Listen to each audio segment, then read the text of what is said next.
disrespecting the cult. If there's one movie that shows how a lack of respect can cost you everything, it's Midsommar. In it, a group of young Americans travel to a remote Swedish community to take part in a traditional festival that happens once every 90 years. At first, it all seems fine, just an eccentric vacation trip, but soon they realize that place isn't exactly a tourist destination, but a cult with bizarre rituals, its own rules, and a completely different view of life and death. And this is where the monumental stupidity comes in. Instead of acting cautiously, trying to adapt and respect the local traditions, some of the characters do the exact opposite. Mark, for example, ignores every warning, urinates on a sacred tree, and directly offends the villagers.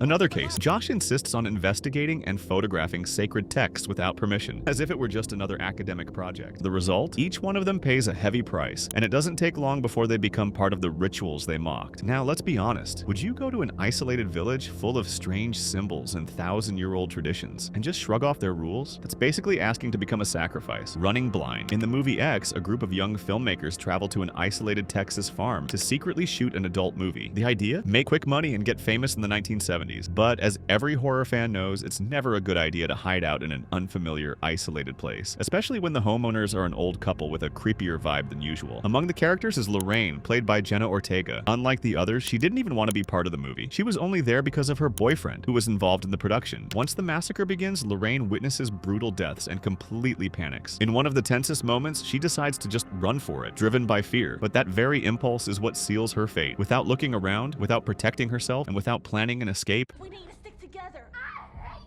you! I hate you all so much! Lorraine! she takes a fatal gunshot.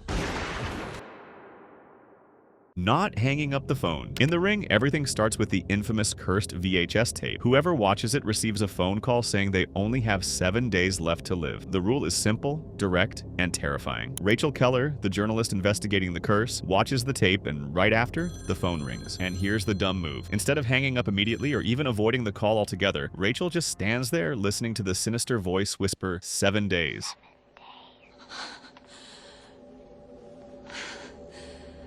It's like she willingly signed the death contract. Think about it. If you had just watched a cursed tape full of disturbing, creepy images and your phone rang at that exact moment, would you answer? Of course not. Any normal person would smash the phone, rip the cord out of the wall, and run out of the house. But not Rachel. She picks up, listens to the threat, and the curse moves forward. This choice is dumb because even if hanging up wouldn't actually break the curse, since it's supernatural, the least she could have done was try to break the pattern. But no, the protagonist basically presses play so the horror can continue. In the end, Rachel only survives because she discovers the hidden rules of the curse and manipulates them in time. But let's be real. If she'd had just a little more survival instinct during that first call, she might have spared herself a lot of sleepless nights. Robbing a blind man. Imagine this. 3 young thieves think they've come up with the perfect plan. They find out that a blind war veteran lives alone in an isolated house and that he keeps a fortune hidden inside. Their logic? The guy can't see, so it'll be easy. And this is where the stupidity begins in Don't Breathe. They break into the house at night. Sure, it'll be the easiest job of their lives, but they have no idea about one crucial detail. The man may be blind, but he has razor-sharp senses, the reflexes of a trained soldier, and a house turned into a giant trap. The result? Their perfect plan turns into a claustrophobic nightmare. Suddenly, the thieves go from predators to prey, trying to survive in a place where every step, every breath could cost them their lives. This is the kind of choice that feels straight out of a cartoon villain brainstorm. It's like playing hide and seek against someone who knows every corner of the place, while you've never been there before. The movie turns into a real cat and mouse game, except this cat doesn't need sight to turn the intruders into terrified rats. The Suspicious Clown. At the start of it, we see little Georgie happily running down the streets of Derry with his paper boat. Everything seems innocent until the toy falls into a storm drain, and that's where the film's most iconic scene happens, the encounter with Pennywise. Seriously, if a creepy-looking clown popped up from the sewer in your neighborhood and started talking to you, the last thing you should be doing is chatting back. You should be running the other way. But Georgie, being a curious kid, falls for the clown's sweet talk. I'm not supposed to take stuff from strangers. Georgie, meet Pennywise. And then comes the fatal mistake. Georgie reaches his hand into the drain to get the boat, and well, we all know what happens next.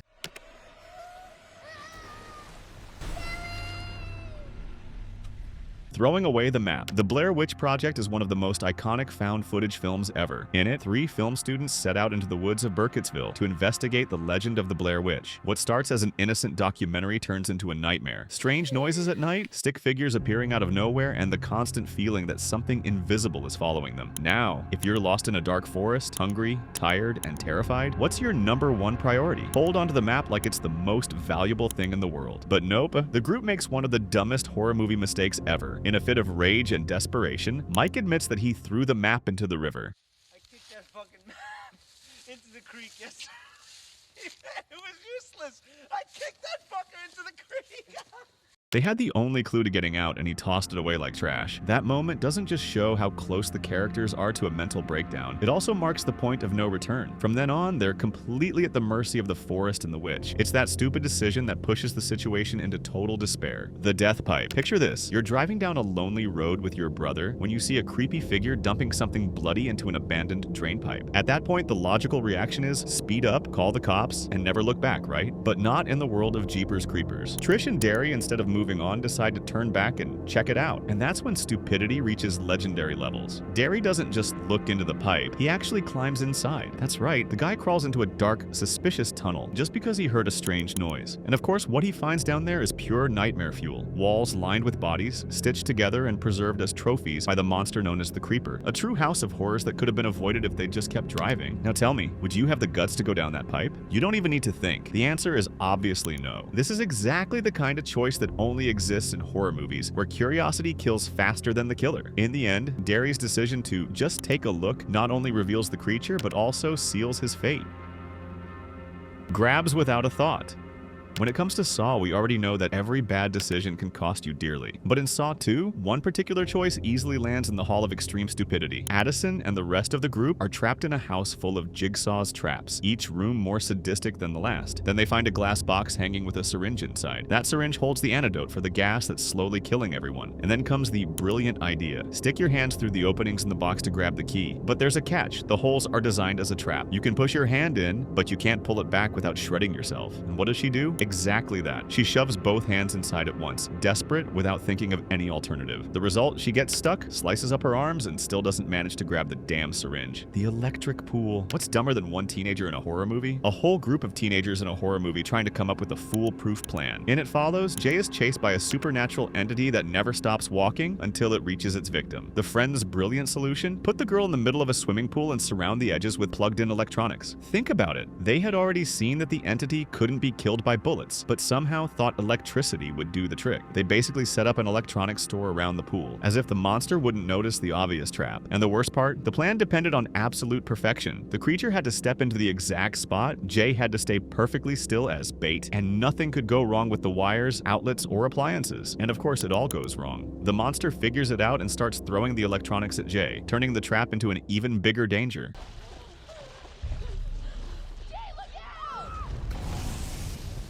In the end, she's just a step away from being electrocuted by the very plan meant to save her. The chain of stupidity. In The Descent, a group of friends set out on a caving expedition to reconnect after a personal tragedy. The idea was to explore, have fun, and maybe strengthen their bond. But then comes the combo of the worst decisions possible. They go into an unmapped, unexplored cave. I'd say this only happens in horror movies, but honestly, there are tons of terrifying caving videos online I don't even like to think about. On top of that, they go in without proper safety gear and even decide to split up at times. As we've already seen in the previous movie, splitting up is basically a recipe for disaster. And here the stupidity doubles down because not only are they vulnerable in the dark with no sense of direction, but they literally have no way of calling for help if something goes wrong. And of course, it all goes wrong. Horribly wrong. Tight passages start to collapse, equipment fails, and when they finally realize they're not alone, it's too late. Terrifying blind creatures hunt them down through the underground tunnels.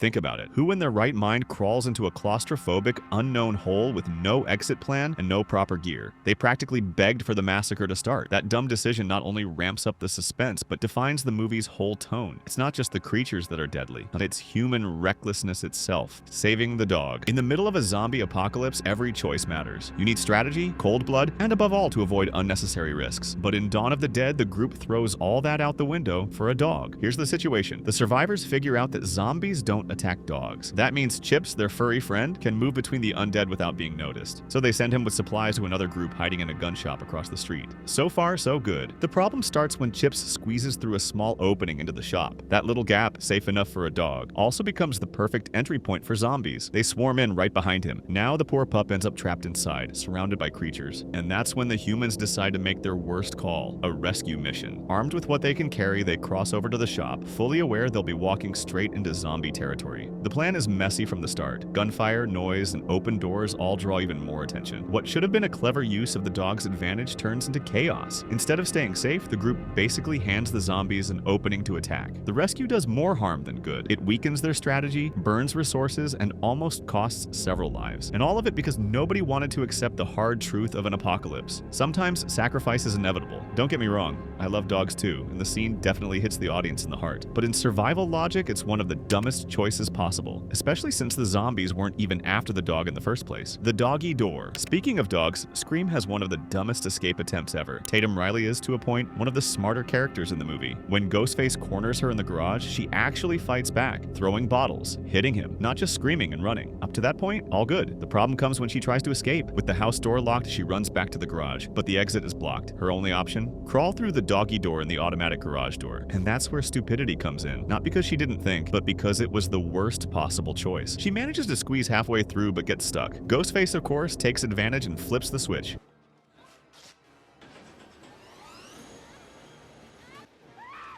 Crushing Tatum in brutal fashion.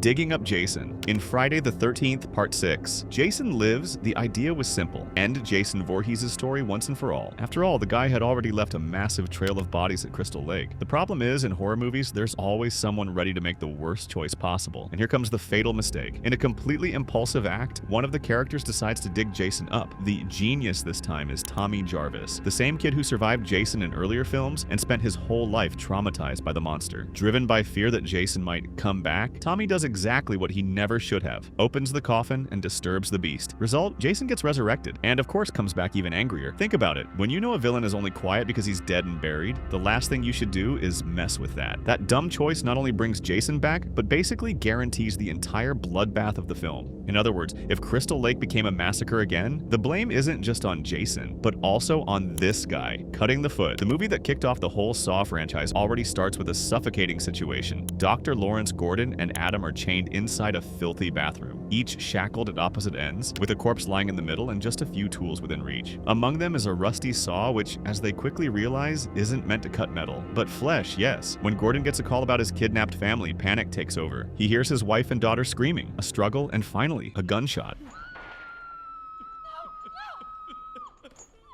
Desperate, he drops the phone and it lands out of his reach. And here comes the dumb move. Instead of thinking to use the saw to drag the phone closer, he immediately goes for the most extreme choice. But if he had pulled the phone first, he would have discovered that the police were already there and his wife was safe, meaning he could have kept his foot, his sanity, and had direct contact with the authorities. In the end, the self-amputation became one of horror's most iconic moments, but also proof that panic can drive people to the worst decisions. Releasing the chimpanzees. In 28 days later, the world has been devastated by a deadly virus that turns people into violent, irrational creatures. But the apocalypse actually starts with the very first scene. A group of activists break into a secret lab to free chimpanzees used for experiments. The problem? These weren't just regular animals. They were infected with the rage virus, which transforms any living being into a violent killing machine. Even with the scientists begging them not to open the cages, the activists ignore the warnings and release them. Within seconds, the chimps attack with fury, spread the virus, and kickstart the apocalypse. In other words, the end of the world happened because a handful of well-meaning people confused heroism with recklessness. And now I want to know, which of these decisions did you find the most ridiculous? Comment down below. And if you want to see the smartest decisions in horror movies, click the video on screen. I'll see you there.